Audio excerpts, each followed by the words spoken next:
Throughout the 80s and 90s, it was common for high-profile professional athletes to appear in public service announcements. Predictably, the vast majority of them were terrible, with the only saving grace being that a lot of them were so bad that they ended up being unintentionally funny because they were so strange, poorly executed, or blatantly hypocritical. And I think people should try to get along with one another instead of trying to have this real macho attitude. Given that Michael Jordan is the most marketed American athlete of all time, it's understandable that he too made his own iconically bad PSA. After his 14 seasons in the NBA, there's numerous things Jordan is happy to be remembered for, specifically dominating the 90s, winning 6 championships in 8 seasons. But there's also plenty of things he'd rather people forgot about, and his PSA for McDonald's back in the 80s is almost certainly one of them for obvious reasons. Stop it. Get some help. NBA champs. Come on! It's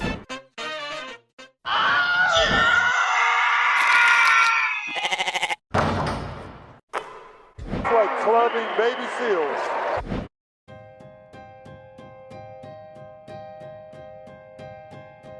Officially, America's long-running war on drugs began in June 1971 after the then-President Richard Nixon declared drugs to be public enemy number 1.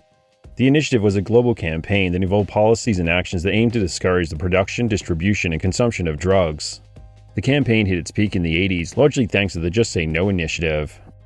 The slogan was popularized by President Ronald Reagan's wife, Nancy, during her husband's presidency from 1981 to 1989. The stated objective of the initiative was to give children skills to resist peer pressure. With Nancy's numerous public service announcements and appearances on talk shows, the catchphrase soon made its way into pop culture. The actual success of the campaign has always been debatable, as the term was often used sarcastically. Your superpower is just saying no. However, one area where the campaign succeeded was popularizing media about drugs. And in September 1986, CBS aired the first ever episode of 48 Hours, consisting of a 2-hour-long primetime special called 48 Hours on Crack Street. The program provided a glimpse into the nation's crack epidemic as it detailed the experiences of multiple news correspondents who traveled with police and DEA agents while they staked out hospitals, street corners, and schools. The objective of this special was to report on the sale, use, and negative impact of drugs on society. The show filmed and interviewed dealers, buyers, and victims, ranging from high school students to Wall Street brokers. The special captured people openly getting high, victims overdosing, and hospitals crowded with users suffering seizures and heart attacks induced by drugs. Critics were divided on the effectiveness of the special. Although it was generally agreed that it captured the horror of the crisis, it failed to offer any new insight into the problem, let alone any actual solutions. Critics aside, ratings for the special were an overwhelming success, which was understandable as the interest and concern about drugs was at an all-time high following the death of Len Bias just a few months earlier in June that year. Bias had been taken by the Celtics with the second pick in the 1986 NBA draft and had been seen as a key piece to the franchise's future. However, shortly after he was selected, Bias died as a result of snorting cocaine. The medical examiner believes it happened in Bias's dorm and guesses it took only 4 or 5 minutes for the young man to die. Bias inhaled the powder. Within seconds, it was absorbed into the blood and quickly interrupted the electrical activity in his brain, and that produced an irregular heartbeat. In October 1986, just a few months after the 48 Hours special aired, Aaron Spelling Productions approached writer-producer Peter Lefcourt, who was best known for his work on the police drama Cagney and Lacey, which revolves around 2 female city detectives, one a career-minded single woman, the other a married working mother. Spelling wanted Lefcourt to help produce the first movie specifically about crack. Lefcourt's first draft was completed in January 1987, while filming began in March, before the telemovie aired later that year in May. Lefcourt didn't want to make a predictable anti-drug movie, so he steered away from certain cliches, while director Karen Arthur tried to make the film more realistic about drugs than any telemovie had ever been before. And for a movie specifically made for TV in the 80s, the end result is respectable, despite going with the inappropriate title of Cracked Up. The story follows a 17-year-old track star who is on the path to success despite his occasional recreational drug use. Initially, he never indulges in anything stronger than marijuana. However, after meeting an older woman, he gets introduced to crack cocaine. Unlike other similar stories from the era, the teen's life doesn't spiral out of control as you'd expect. Rather, he's able to hide his addiction, except from his best friend, who tries in vain to get his friend to stop using, fearing that he'll jeopardize his chances of getting a college scholarship. Ultimately, despite managing to keep up appearances at the height of his addiction, the teen dies of a heart attack, after which his family learns the truth about him. The film concludes with a speech at the teen's grave about the dangers and cost of addiction.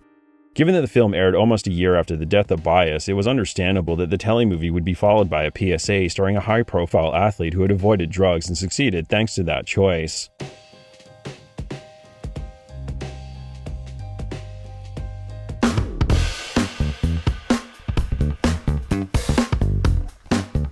Ultimately, despite being the face of the Just Say No campaign, Nancy Reagan was never going to be the kind of person that young people would relate to, let alone actually take life advice from. Rather, the campaign needed a youthful, high-profile celebrity that young people were already trying to emulate, like Jordan.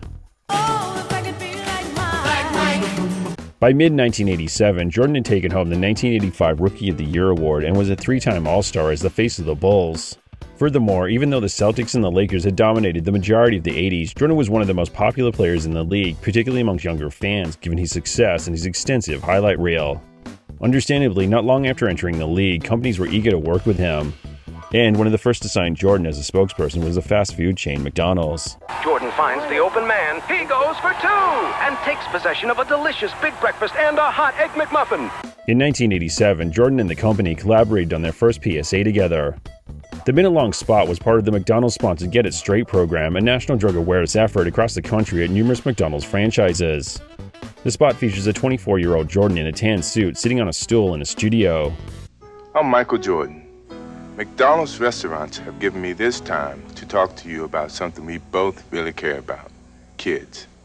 Admittedly, although boring, the PSA should be praised for not resorting to scare tactics like many other anti-drug PSAs did at the time. No one has to alter your brain. You've already volunteered to do it to yourself. Rather, the approach was simple. Jordan talks directly into the camera as he warns people about the dangers of drugs and encourages young people to stay away from them because they'll never realize their true potential if they get involved with them. And towards the end of the spot, Jordan delivers a stern message to those already using drugs. Stop it. Get some help.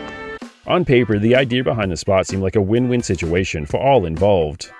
Jordan got credit as a great role model. McDonald's got to look like they care, not just about their customers, but the wider community.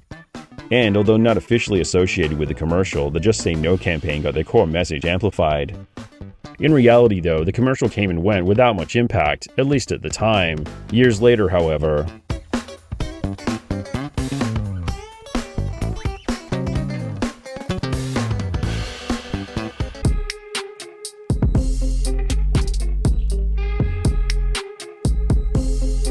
2 years after the McDonald's PSA first aired, the commercial was referenced in the 1989 home video release Michael Jordan Come Fly With Me as an example of how he likes to use his celebrity status to help out the wider community.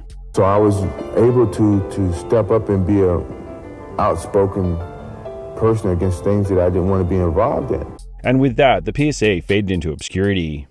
That is, until long after Jordan had retired from the game of basketball and a whole new generation of people discovered both him and his awkward commercial.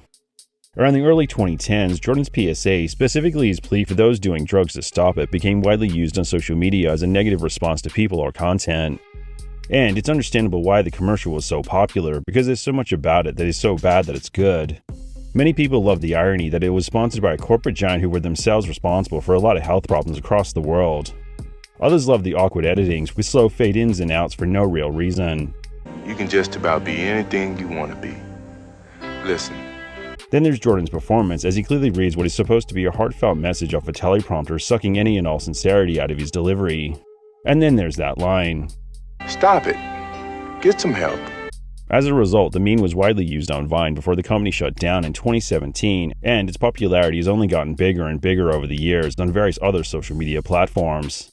As of August 2023, neither Jordan nor McDonald's have ever officially commented on the popularity of the commercial or about how or why it was made and how it ended up like it did.